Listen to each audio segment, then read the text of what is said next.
All right. Well, hey, let's get into it. We're going to continue with the study of success. For those that are new, I don't think, yeah, we have some new folks in here. My name's Amy Tremayne. I'm the Director of Education and Training. I am also certified in neuro-linguistic programming and hypnosis. And I've got lots of coaching experience. And that's why they let me get up on here and teach you fine people. Luckily, they actually get people that have some credentials.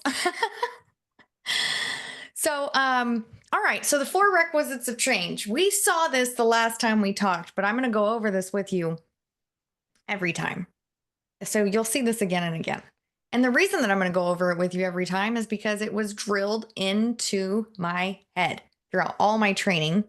It's been drilled into me that there are four requisites in order for you to make a change at any given time. It could be a small change, a big change, like we've been talking about habits and a lot in our power hours and things like that. Well, just creating a small habit of, not drinking a soda actually requires quite a bit of effort, more effort than we would actually give ourselves credit for. So, the four requisites of change, and again, for those that are just coming in, you haven't missed anything. We're going to go over this again and again.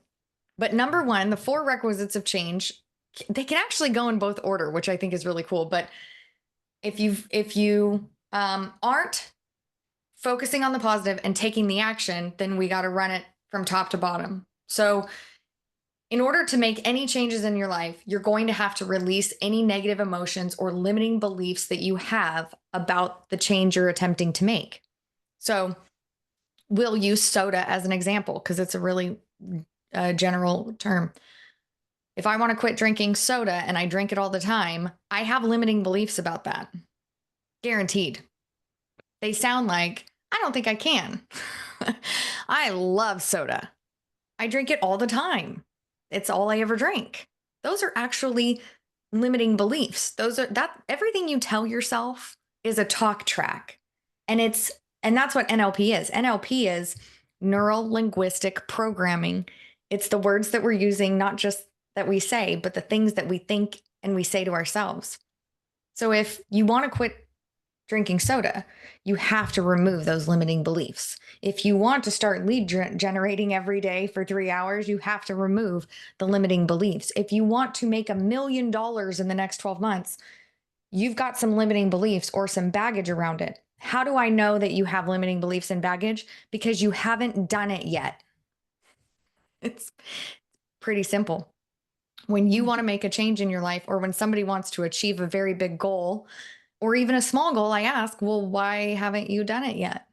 And that's why people seek out coaching and people seek out training like this, is because they're like, well, because this, and this, because I don't think I can. I don't know if I can. Well, those are limiting beliefs and you usually have some kind of negative emotions around it. So first things first, we have to remove those. And you can do that with a variety of tools. It's not that you have to go get a coach. You could remove your negative or limiting beliefs yourself. And then you have to create a compelling future, AKA you got to set a goal. So the compelling future looks like, what am I going to feel like? What am I going to see? What am I going to eat instead? What am I going to drink instead? What's my life going to look like if I change this? So you have to create your compelling future. It can't just be your goal written down. However, I will say, if all you do is write down your goal, you're about 75% more likely to achieve it than if you hadn't. However, writing down a goal is not the only thing that you should be doing. You should be visualizing yourself hitting the goal. Visualize yourself choosing water over a soda, right? Visualize yourself losing weight because you started choosing water over soda, having more energy, feeling better. You're supposed to visualize all of that and make it very compelling. And when we say compelling, it's like turn it up to 10. Give the feelings that you would feel, the joy, the happiness, the health, the vitality, right? You want to feed all of that into your vision. So that way it's compelling. It's going to pull you forward. those are the two things that you have to do to start. These are two things that a coach can help you with, or a friend, or um, whatever. Someone can actually help you release negative emotions, limiting beliefs, and create a compelling future. But the bottom two are things that no one can help you with, that you have to do on your own. And that's taking the purposeful action and enforcing the boundaries. So I've been in a coaching program for the last year, and we've been giving away coaching. And so we picked a pro bono client to give our coaching away to. And it's kind of like an internship essentially. And so I was just talking with one of my partner coaches, and she said that she's been working on health with one of her clients, and their goal was to have a better diet and to lose weight. And she just found out that for the last 6 months, they've been lying to her about what they've been eating. And the reason she found out is that they have one of their very last calls. And you know what happens when you start to end things? You get a little loosey goosey. She saw a Chick-fil-A milkshake in the background. And she's like, "What's that?" And then it all came pouring out. So did the coach fail? No. The coach did everything she was supposed to do. The person that said that we removed the negative beliefs and we created a compelling future, but they didn't take the purposeful action and they didn't set the boundaries with themselves. And we do this all the time. We do this all the time. I do this whenever I want to do something. I want to quit a vice or I want to do something different. We do this. We slide. I call it sliding backwards. We slide backwards and we make mistakes. That's fine. But it's up to you to take the purposeful action and enforce boundaries. And most of the time, you're enforcing boundaries with yourself. And then only you can focus on the positive and focus on what you want. And that's what she lost track of. She lost track of taking purposeful action. She didn't enforce the boundaries with herself. She didn't focus on the positive outcomes that are going to come. I mean, of course, a milkshake would be nice right now. It's going to make me feel better. I'm going to love it. It's going to be yummy. But I'm trying to focus on the positive and what I really want, which is where I'm not at right now. This milkshake is just one thing that's going to slide me backwards. Anyway, so she got her back on track, and hopefully she's going to move forward and start taking positive actions. But just know that if you start to work these backwards, it will work itself out. This is the best part I love about these. And I picked this up on my own without them training us. They trained us, number one, release negative emotions and down. However, I've seen it firsthand. What if you just focused on the positive and focused on what you want? And then you started taking purposeful action and enforcing boundaries. If you worked it that way, well, it's going to automatically start creating the future for yourself, and you're going to release your negative emotions. So, and your limiting beliefs, because you're going to be doing it. Am I making sense? So if you're like, no, there's no way I could even approach this thing. Okay, well, then we need to work top down. You probably need some coaching around this. But if you're like, well, I'm just going to do it. I'm just going to do the positive thing. We've all done this. Whoever's quit something cold turkey, if you've ever quit something cold turkey, you've done this backwards. You quit it cold turkey, and then you went out into the world and you're like, nope, I'm done. And you probably still had the negative beliefs. You probably still had the limiting and the negative emotions, but you just said, I'm done. That was you taking personal action and enforcing a boundary. And then what happened? You created a compelling future. You removed those net limits, and now you don't even worry about it anymore. So I like this model. It really helped me break down my psyche whenever I'm trying to do something, whether it be walk every day for 45 minutes or whatever, right? Stop drinking soda. All right. So I wanted to go over that piece, and we will go over that consistently because it's something that needs to be reminded over and over again. And we've got someone in the chat that said, Tammy said, every morning I write down my desire, visualize having it and what it feels like when I do have it. Then I say this: today I surrender my goals and plans to the care of the universe. I offer up my agenda and accept spiritual guidance. I trust that there is a plan greater than mine. I know that there was once lack and limitation. Now there are spiritual solutions and creative ideas. I step back and let love lead the way. Thy will be done. Wow, that is a powerful morning ritual. I actually signed up for I don't know if any of you have heard of Gabby Bernstein.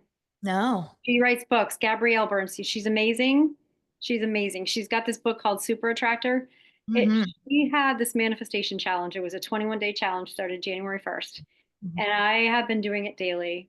And everything I've learned from, I'm telling you right now, I've already manifested the two things from the start. And I'm like, holy cow, powerful. It's insane, but it's good stuff.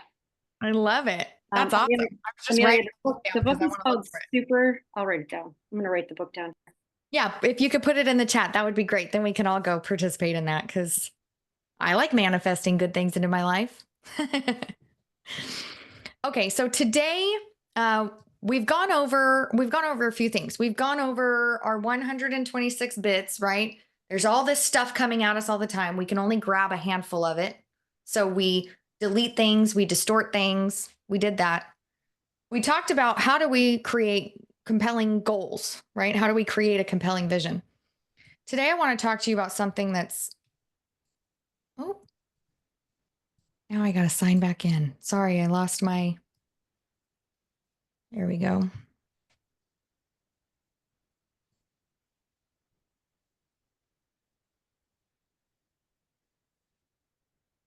Forgive me, guys. Okay. So I'm going to give you this document. I'm going to share the link, put it in the chat. Keep this. Keep it. Keep it with you at all times. And I'm also going to bring it onto the screen. So let me bring this up really quick so that you can see it. It says I need access. Does it? Hold on one second. Let me fix that, guys. Share. I got too many things blocking my view. Oh, that's my fault. No problem. Now you're good. Okay. So let me bring this up on the screen. I had it downloaded, so it looks really good. All right, here we go. You might need to give us another link. I still can't get in, but maybe it takes a minute. So. Oh, okay. Here, I'll just grab the link again. It might change the link when I. There you go. Thank you. You're welcome. You should have access to that. So these are called you're good? Okay, good. These are called NLP presuppositions. So you know that we suppose things about people all the time. We suppose good and we suppose bad things. But these are things that you should presuppose all the time. These really started to make my life a whole lot easier once I memorized them and I could put them to good use. So I wanted to go over them with you today, and it'll probably take up all of our time because we're going to go through each one of these. So NLP presuppositions, like I said, they're just things that you should suppose on a regular basis. They are like laws, kind of like laws of the universe or they're just natural laws. Joseph. That's not the document that came up from the link that I got anyway. Neither link. Oh my gosh. I don't have it either. It just the one that was sent was keys to achievable outcomes. Yeah, I know, that you was the sent old this one in the link. last session. There you go. I fixed it. Sorry about that, guys. It's okay. Sometimes it just takes a village. It does. It takes a village. I deleted the old link. This should be the right one. Let me make sure it is. There you go. Sorry, guys. I'm not going to be able to work like this. I know. Here, I know. Gosh, just forget. It tells me I need access. So Yeah. Me. Okay, hold on 1 second. Oh my gosh. I think I'm going to have to go change that 5-star to like a 3 or 4. Yeah, you're going to need a larger font. I had to put on my occupational lenses for this. Okay, I'll make It this worked big. for me this time. There we go. That's Got it. it. Yay. We got Okay. it? Yay. Oh my Lord. Don't tell Dave. Third or fourth or fifth time's a charm. Just don't tell my boss. Okay. So presuppositions of neuro-linguistic programming. Number one, you have to have respect for the other person's model of the world. And we're all probably like, yeah, heck yeah. But we don't. We don't. Because we have things that we say like, when people do something really bad, like break a law, we don't respect that model, right? No. And we can all shake our head. The thing is, though, is that you never lived their life. You don't know why they broke that law. You don't know what made them do that in that instance. You don't know what brought them all the way up to that. This is actually a big part of Buddhism, is that we are all one. And you could just as easily have done the exact same thing given the situation if you had been in it. If you had been that person with those circumstances, with that situation, you may have easily done the same thing. You have to respect the other person's model of the world.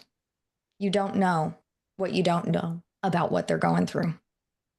This is really helpful when you're coaching other people, when you're leading other people, your kids, your partner, people you have to work with, clients.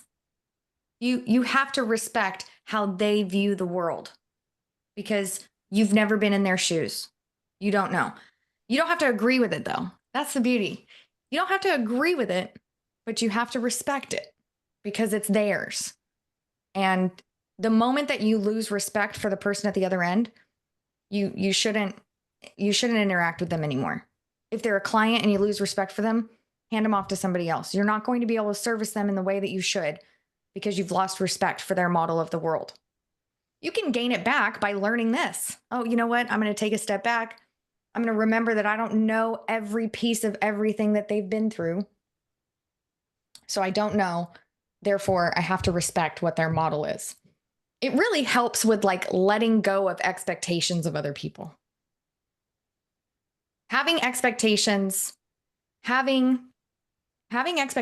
is some of the biggest disappointments you'll ever experience in your life. Because when you expect other people to act like you lose respect for their model of the world. And I'm pointing up because my screen is up there. You lose respect for their model of the world because you're setting expectations based on you and who you are. Remove expectations from people and you'll remove a ton of suffering. And you'll also give them space to be who they are and to show up the way they plan to. There's this whole new movement called let them. Mm-hmm. If somebody wants to, let them. It used to be if they wanted to, they would. And that's the same thing. If someone wanted to, they would. If your client wanted to buy a house, they would. You calling them 15 times over the next 6 months ain't going to change anything about it. Okay? If they wanted to, they would. And if they do, let them. So by respecting someone's model of the world, you can also respect when they choose not to work with you, when they choose to walk into an open house and write an offer with the agent in that very moment, because you don't know what they're dealing with that day. It just really takes a lot of pain and a lot of mental anguish out of the picture because you're no longer expecting them to live in the same world as you. And we'll cover this and a few others too. Number 2 is behavior and change are to be evaluated in terms of context and ecology. What does this really mean? And there's one down lower too that kind of goes over this, but behavior and the way that people act is based off of the context. So remember how I said, well, if somebody breaks the law, you don't respect their model of the world. And everybody's like, no. But what's the context of the behavior, right? Somebody that's starving has no ability to get food, has attempted to get food, steals an apple from a grocery store. If I was starving and I had no way to get food, I might be reduced to the desperation of having to steal an apple from the grocery store. Am I making sense? My father used to say, you cannot argue philosophy with a hungry man. And this was because he went to Africa many times in his life, Nigeria, Kenya, etc. And my father at the time had an ideology where he's an American, from Cuba, come from a poor country, but he's coming out from a first world nation. And he was asking Cosmos, his partner there, why don't they do this? And why don't they do that? Right. And that was Cosmos's response to him. Yeah. You can't. Yes. I love that. You can't begin to know because you haven't been there. So I also like to evaluate other people's behavior based off of context as well. Yeah, yes, Zelda said, when someone is in survival mode, there's no right or wrong logic. 100%. Think of the movie John Q. Has anybody seen the movie John Q? That is a powerful, powerful representation of NLP presuppositions in every way. John, if you haven't seen the movie, John Q has a child. The child becomes sick. They're into the hospital, and they won't help him. They can't help him. There's something going on where he can't get the service he needs, and he takes over the hospital, and it causes a hostage situation, and it's a big deal. And when you watch that movie, if you put yourself in the shoes, if you have a child, you're like, yeah, I'd probably do that too. We see this a lot. We see this a lot in like Batman, Superman, all the superheroes. They destroy cities. They cause a ton of chaos, but they're saving somebody. So instead of us putting in all of the behavior, we put it into context and we put it into ecology. Ecology means greater good. Who is it good for? Who is it benefiting? Right? So everyone's behavior and their changes, the changes that they make, or the changes, and that's for good or for better, should be evaluated in terms of the context of the situation, their life, their model of the world, and the greater ecology. Sometimes you got to break a law because the law is wrong, right? And then sometimes we have to do something that we wouldn't normally do because the context provides that. So it's just something to consider. All right, so number 3, resistance in a client, or anyone for that matter, is a sign of a lack of rapport. There are no resistant communicators. There are no resistant clients, children, spouses, anybody. There's no resistance. There's only your inflexibility to communicate. Effective communicators accept and utilize all communication presented to them. So you're working something out with someone and you say, or you're trying to direct somebody. The other day I was trying to direct somebody online to click on something. And I said, click on that box. And they couldn't figure it out. They figured another box. I'm like, no, click on the box with this. Okay, click on the box on the right-hand side. And then, so I'm changing my communication to help them because they're not getting it. Have you ever asked what somebody said and they just say the exact same thing to you? And you're like, nope, not getting it. And they just keep repeating it. That's the definition of insanity. Doing the same thing every time, expecting a different result. The resistance that you receive from other people when you talk with them or communicate with them is not a reflection of them. It is a reflection of your ability to communicate. And I give the example of trying to help somebody move the mouse around to the right spot that I can see, but they can't see because their model of the world is different. Their context is different. I've been working with the website for many months. They are just starting. See how the context is different? So for me to get frustrated and be like, oh, it's right there, not helpful, and creates resistance. Now we've got, or for me to give up, now we've got a resistance situation. So if you have resistance with someone in your life, take a step back, run through the first three prepositions. Am I respecting their model of the world? Am I evaluating their behavior on context? And am I actually communicating with them in a way that they can understand? Okay.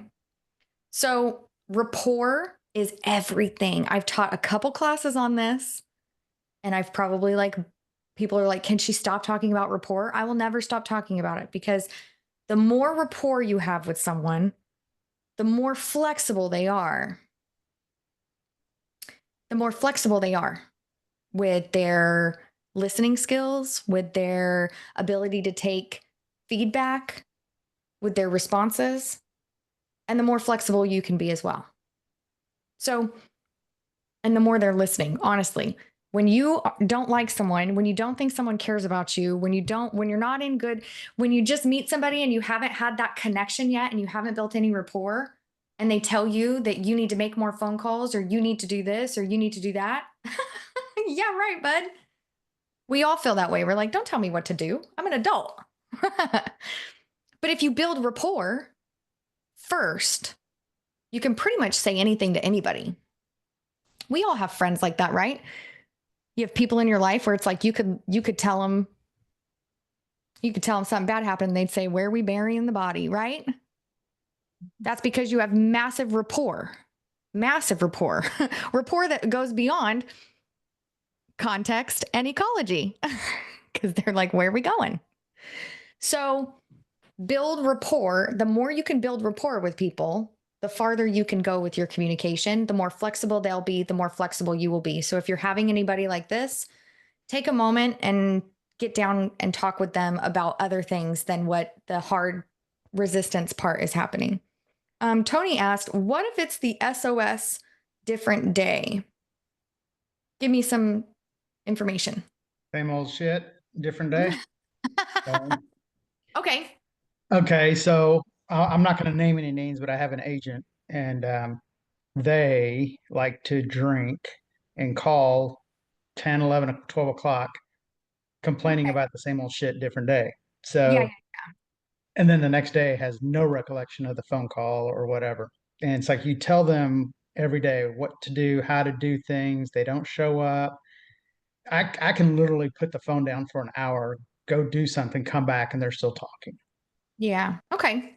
So it's just like one of these things you can't break through. They want to change, but they do not do one thing to change. They're abstinent on that. Yeah. They just will not do anything, and so it's just so frustrating. So I moved a communication over to WhatsApp, for example, and she's like, "Oh, I don't do WhatsApp. I don't trust it because everybody wants me to go to WhatsApp and all this other stuff." And I was like, "Well, I had a long conversation, but I think she was drinking. Or sorry, didn't say that. But anyway, yeah, she was drinking, and I said, "It's not WhatsApp. It's a text that you get that takes you to WhatsApp." And I think we all get those, like, "Oh, I'm going to invest millions of dollars," and so she did that. And so she blamed WhatsApp for that. And so she's missing every communication. She's like, "Oh, sorry, I don't do WhatsApp. I don't trust it." I'm like, Yeah. and I said, "We had that conversation before." She's like, "When?" And I'm like, Okay. I hear you. anyway, that's it. So guys, addictions are rough. Addictions are rough. When you're dealing with somebody with addiction, they're not themselves. In fact, I'm going to highlight this right here. People are actually not their behaviors. They're just who they are, and they have some bad behaviors or some behaviors that you don't agree with. And so that's where boundaries come in. So you've got rapport. So you build rapport with them and you've got good rapport. Then you tell them the truth. And you say, "Hey, look, here's how it is. Here's the boundaries that I'm setting." Boundaries are not ultimatums. We'll have a whole class on boundaries. Boundaries are not ultimatums. Boundaries are not controlling. Boundaries are saying, if you do this, I'm going to exit from the situation. So just know that I'm going to set that boundary. So you've got to have a boundary talk with that person. It sounds like you guys have really good rapport. It sounds like you have too good a rapport. And it's like, you're on. We've been working together for like numerous years. So, but yeah. So anyway, Yeah. long story, she's gone through a lot of stuff and I'm always there to talk and stuff. But at the same time, it's just like, once her husband passed away a few years ago, and then she's just been completely off the charts since then. So it's Yeah. tough, and I'm trying to get her help, but it's just hard. Yeah. So, and again, that's a boundary. That's just a boundary that you have to set with them. Chris. So I was just gonna kind of add to your rapport thing. I used to work at a country club in Northeast Oklahoma, and I learned there that even I'll talk to anybody, and I don't look at their net worth or what they are. Like, the owner of Dollar Thrifty Rental. I knew, and I treated him like a regular person. Became good friends with Troy Aikman. Treated him like a regular person. Yeah. A lot of those people are tired of people kissing their butts, and they just want to be treated like a regular person. So don't, for anybody that's new or hasn't been into something like that or hasn't had exposure to high profile people, they just want to be regular, and it's easy to build rapport with some of those people. Like, I became good acquaintances with Troy Aikman because I'm a big Pittsburgh Steelers fan. And he played for the Dallas Cowboys, and so I'd always give him a hard time about how much I love the Steelers, and kind of kid each other. And then, had a really good rapport with him. And then a lot of the people that make multi-million-dollar decisions and stuff for major corporations, they're just regular people. So you can build rapport with anyone. Yeah. In fact, you should. You should practice building rapport with everyone. And rapport is as simple as looking people in the eye and ask, before you get into business with anybody, before you get into any business. When I walk up to the gas station clerk, I sit on there and I look him in the eye and I say, "How you doing today?" That's building rapport. They always smile. They always say, "I'm doing all right. How are you?" And we have a little moment, just a little moment. And then we go into business. And I had to practice that, you guys, because that was not normal. I'm like a high D personality. We're going business right now. I don't need to talk to you about the weather. You don't need to know how I am. You don't care anyways. That was my old mentality. I changed that mentality. I've told the story of building rapport. I won't go into it because we've talked too much on these, but building rapport is the number one way for you to remove resistance with anybody. Anybody. If you have rapport, you can tell someone anything and they will take it into consideration. And you can set boundaries when you have rapport as well. When you don't have rapport, boundaries feel they feel bad. But when you have rapport, people will accept your boundaries better. Okay. Number 4, people are not their behaviors. Accept the person, change the behavior. This is the basis for all drug rehabilitation, AA, all of it across the board. We accept the person as a person because they were once a little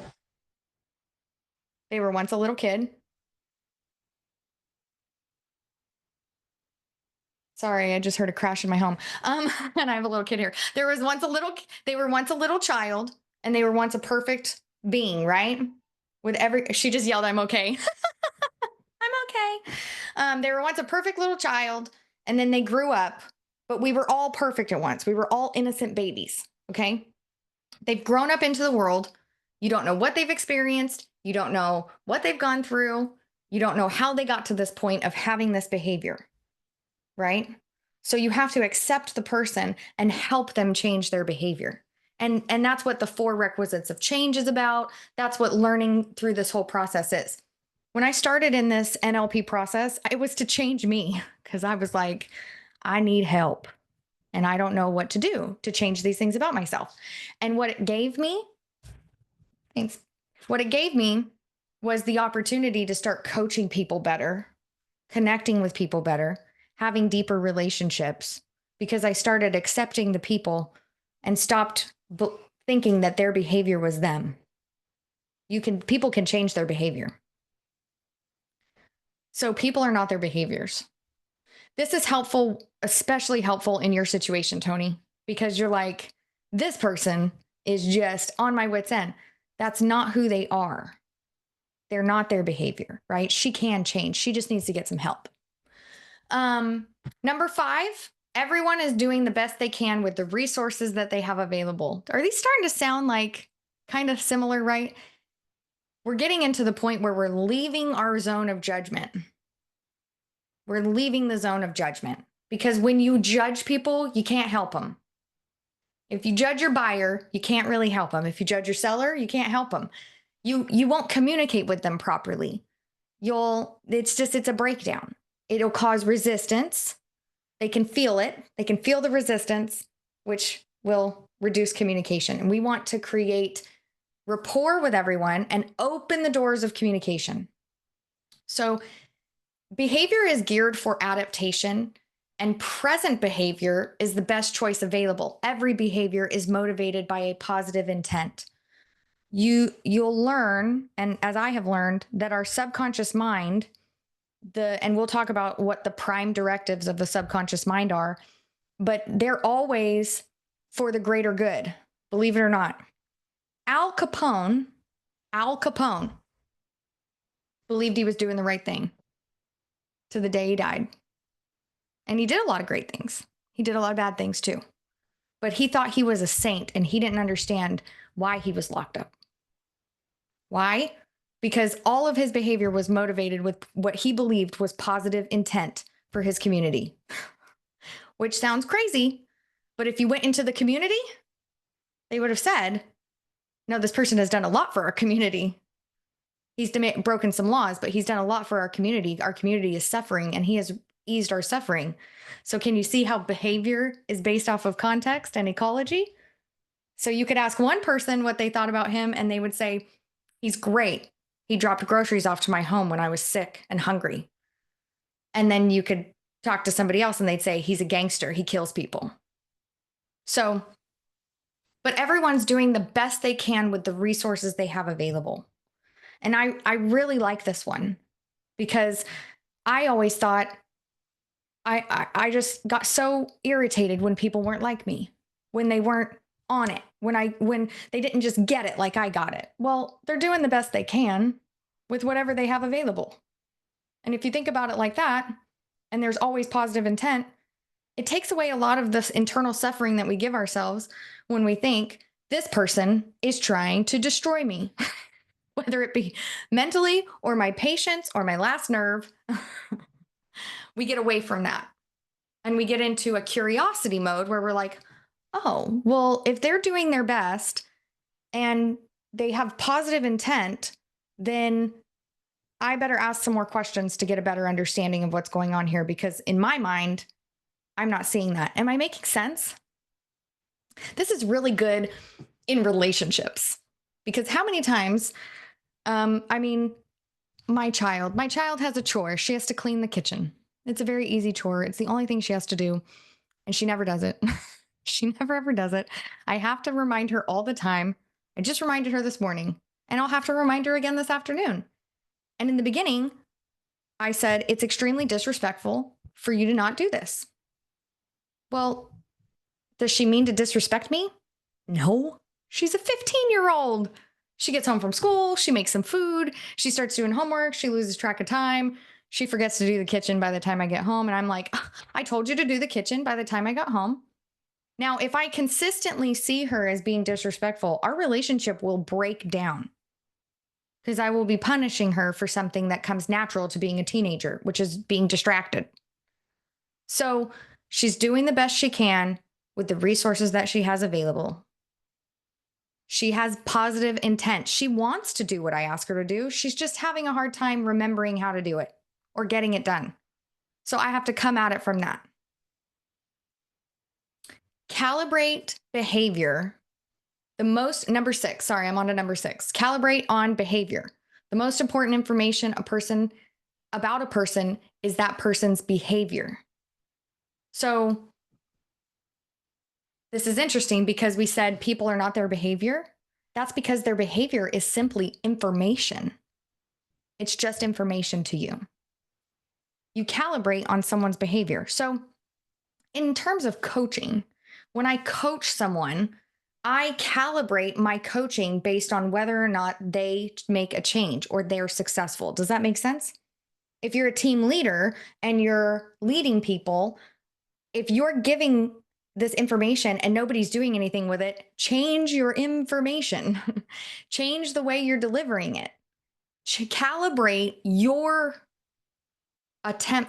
your communication, your style, all of it. Calibrate based off their behavior.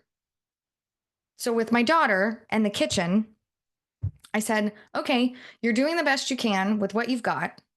And I'm respecting your model of the world. and and I know you have positive intent. So, okay, let's set an alarm on your phone for every day at this time that says clean the kitchen. Right? Okay, great. So then we calibrate based off of behavior. I've told her what to do. I've reminded her what to do. She's not changing her behavior. I need to calibrate based on the behavior. Because at the end of the day, me yelling at her and telling her how disrespectful it is for not doing what she's supposed to do ain't getting us any closer to getting it done. Does that make sense? Okay.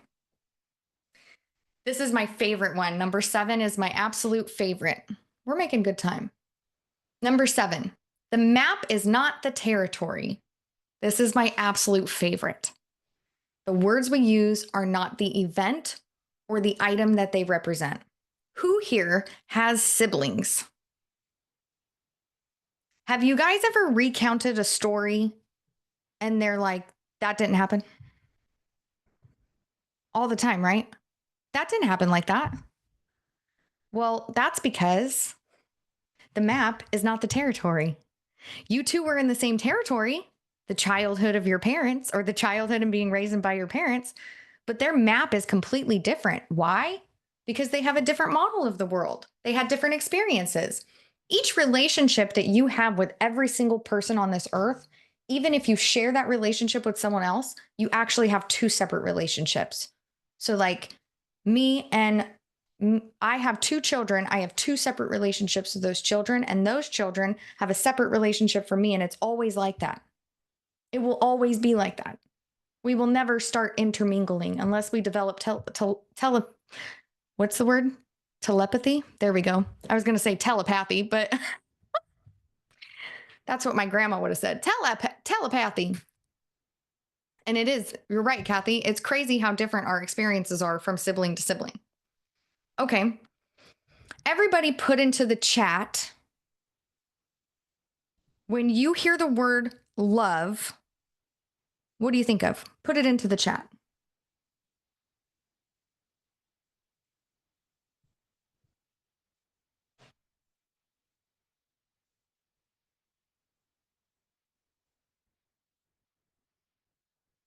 Okay. You see this? Do you see this? The map is not the territory, y'all. The territory is love. Love is a universal word that we all use all the time. And yet, when I ask you to tell me what love means to you, my family, unconditional, my mom, family, children, peace, dogs, loyalty, Jesus, being there. I meant Jesus, not Jesus. Loved ones, life, spending time, honor. Someone said love. Yeah, love, warmth, love, lead with love, sacrifice. The map is not the territory. Another example that I like to give of this is that I grew up in the middle of 10 acres, like smack dab in the middle, and then we had national forests around us. My closest neighbor was 10 acres or 20, because they were on the other side, about 20 acres away from me. We had a big backyard. I could go snowboarding. I could go ice skating on the road. It was huge. So when I got into real estate and I started talking with buyers and they would say, I want a big backyard, I'd be like, okay, got it. Big backyard, land. No. I had to stop myself and start asking, what does a big backyard mean to you? And I got these clients one time and they said, we want a big backyard. And I said, okay, what does a big backyard mean to you? And it's just ingrained in me now. And I'm thinking about what it means to me. And they said, well, we've always lived in an apartment, and so we at least need a patio. And I thought, oh, thank God I asked that question, because I would have been way off into the other world. So the map is not the territory. Start asking people what they mean. Start asking people, what do you mean by that? When you say that, what do you mean by that? Or my favorite, not what do you mean by that, because sometimes that can be a little combative, but what does that mean to you? When you say that, what does that mean to you? That way you'll get an actual map of them. Yes, tell me more about that. That's a fantastic way, Tammy. Fantastic way for you to open up the conversation. Now you're being a flexible communicator, because inflexible communicators think everybody thinks the same way as them, and they go out into the world like that, but that's not how it works. So the words that we use, they're not the event, and they're not the item they represent. This is becoming more and more true with eyewitness testimonies. Eyewitness testimonies are blatantly incorrect plenty of times, and they use them to convict people of heinous crimes and put them in prison, and then they'll find out later that the eyewitness testimony was a little fudged because of many different reasons. That person was innocent. Lives ruined because the map is not the territory. Okay. That's why you should need multiple eyewitness testimonies, because we are not seeing all the same things. Yeah, the old pass the message game. Yeah, telephone, right? Okay, number 8 is you are in charge of your mind and therefore your results. And I am also in charge of my mind and my results. This is extremely helpful to get you out of victim mode. Because if you believe that other people are responsible for the things that happen in your life, you're going to have a really rough life. You'll never take responsibility. You'll never take aim because everything around you is in control. This NLP is all about empowering yourself.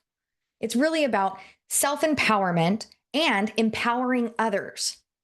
So by believing that your results are determined by your broker, your team leader, your mentor, your clients, everybody else around you, you're giving away your power. You're basically saying, I can't do anything on my own. It's up to you to make sure that I get things done. And you're removing your power. You're also giving other people too much power.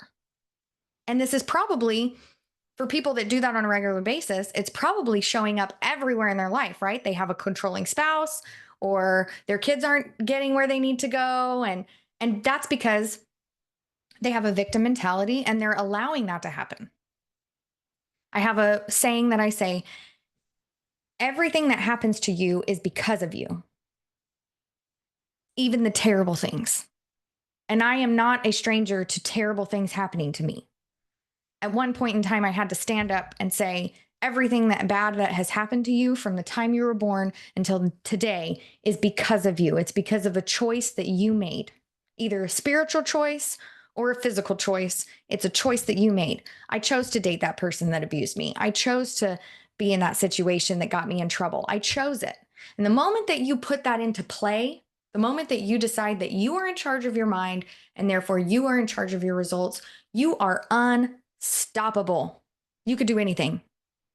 You can absolutely do anything. You can change your life. You can get out of that relationship. You can get a better job. You can do anything you want to do. And the moment that you start realizing that other people are in charge of their mind and in charge of their results, you stop holding on to them and hoping that they will one day change. Does that make sense? Because you're not responsible for that.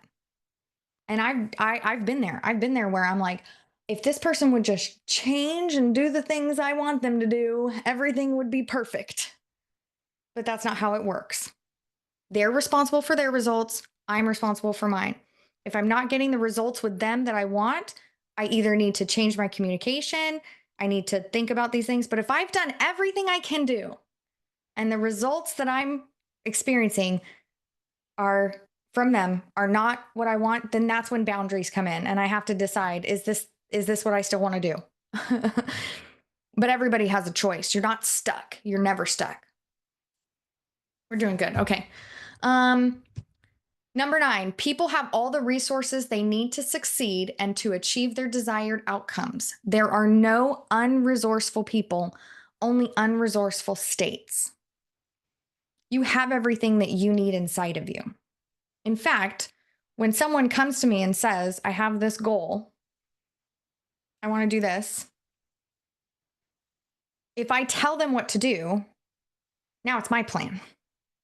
And they probably won't enact it. In fact, they'll be like, okay, thanks for the plan. I'll spend all this time. I'll release all this hot air and they'll take my plan and they'll leave and they won't enact any of it because it's not theirs. They actually have a plan inside of them. They just haven't unlocked it yet, but it's there. The best thing to do is to ask questions. You want to hit that goal? Why haven't you hit it yet?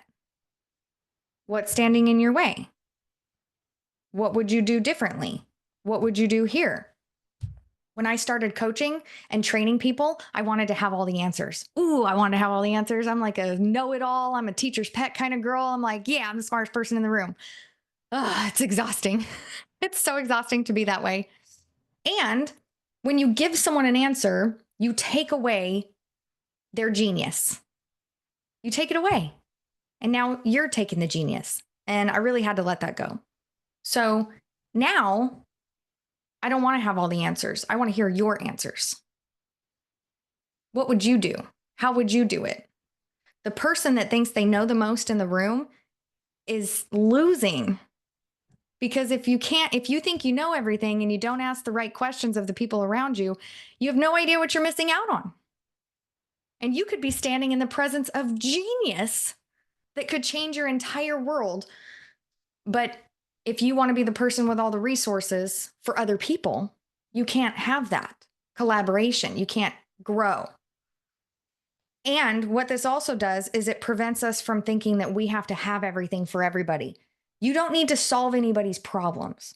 They have all the answers to their problems inside of them. Yes, Liz, she's in the chat. She said, like kids, they don't want you to fix it for them. They just want you to listen, ask questions, and learn. Yes, 100%. Your partner, when they come and tell you that they've had a bad day at work and it's because of this person, they don't want to hear your synopsis of how they can fix it later and what you think they should do with each individual person. I used to be the should. I used to should on everybody.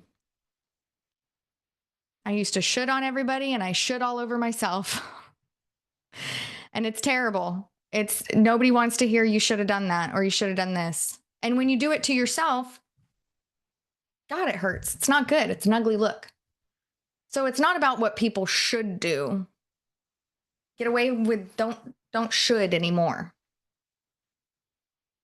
Yeah, I was like, Tammy said she was like that. I was really working hard on changing that. Yeah, it's hard to change ourselves. It takes 4 things. We talked about it at the beginning of this class. But yeah, so what they should do, they already have inside of them. Suss it out. Well, what would you do? What are you thinking about that? What would you do if you had all the tools? What tools do you think you need? How can I help you? Do you want me to help? My favorite is, do you want me to listen? Do you want me to give you advice? Or do you want me to fix it? That's my questions now. I don't just go in with the should bus. I say, do you want me to listen? Do you want me to give you advice? Or do you want me to fix it? And usually they just want me to listen. Oh my gosh, the energy that I was expelling trying to fix everything for everybody around me was killing me. It was draining me. And then when they wouldn't take my advice, I'd be like, oh, well, why did I waste all that energy telling you all those things you should have done? It's crazy. I was living in crazy town. Now I don't have to do that anymore. They have the resources in front of them. Susan says, I offer to beat the person up so the person feels supported. And I refuse to get emotionally invested anymore. And I tell people, because of this circular thing you're talking about, where you end up frustrated for them not listening to you, I charge now. So if you really want the advice, you're agreeing to pay me, and you're going to pay me, or I'm never speaking to you again. And my life has become so peaceful the last few months. Yeah, absolutely. The other thing to remember is that when you start to should on people, you're forgetting to respect their model of the world. You're forgetting all of the other presuppositions that came before this because you're not them. You haven't lived their life. I thought about this the other day, and it actually I had a little inception moment. I almost went catatonic. My kids have a life I don't even know about. And I think I know everything about them, but I don't know them. My mom, I have been with my mom since I was born. I don't know her. I'm not inside her head. So when I start to think that I know someone really, really well, enough to where I think that my advice is better than their own advice with their life, I have to take a step back and say, I don't really know them. The map is not the territory. I got to respect their world. Okay.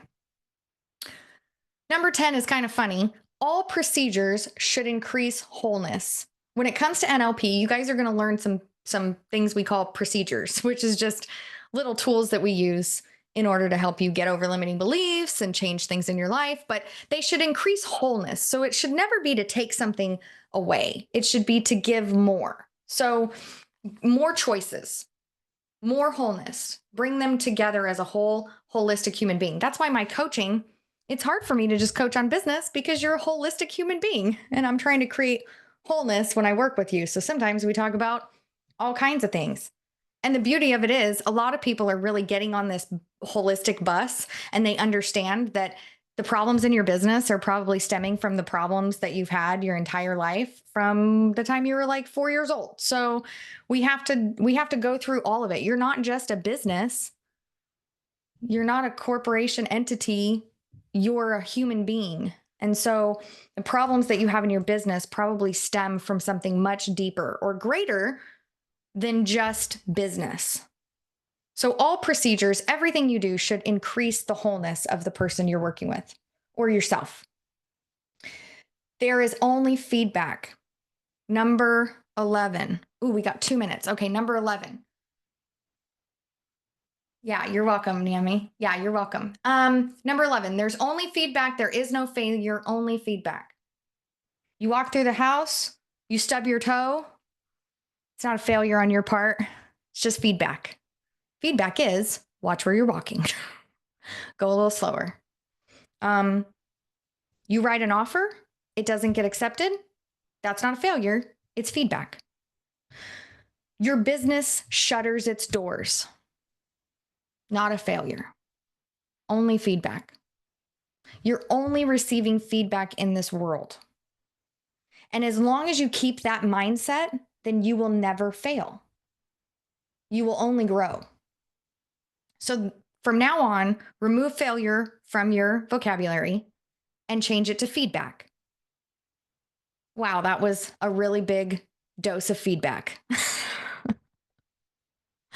If you failed to show up that day the way you wanted to, that's feedback. Look deeper within you, find the resources that you need in order to succeed next time to achieve your desired outcome. You have the answers inside of you. You just have to start asking your subconscious mind to give you the lessons. What's the lesson I need to learn here? A lot of people don't want to do that. They start blaming other people. They forget that they have all the resources inside of them and their business fails and they say it's my customer's fault or it's everybody else's fault. It's not my fault. And when you do that, now you're a failure because you're not asking for the feedback. The feedback lies inside of you. You were there the entire time. You saw everything that happened. Your subconscious mind was recording every single moment. You have the feedback that you need. You just need to start asking for it. Thanks for coming, Tammy. Have a good one. Okay, I'm going to go through these. The meaning of communication is the response you get. We kind of talked about this earlier. If you're talking with somebody and they don't get it, it's because you're not talking in a language that they can understand.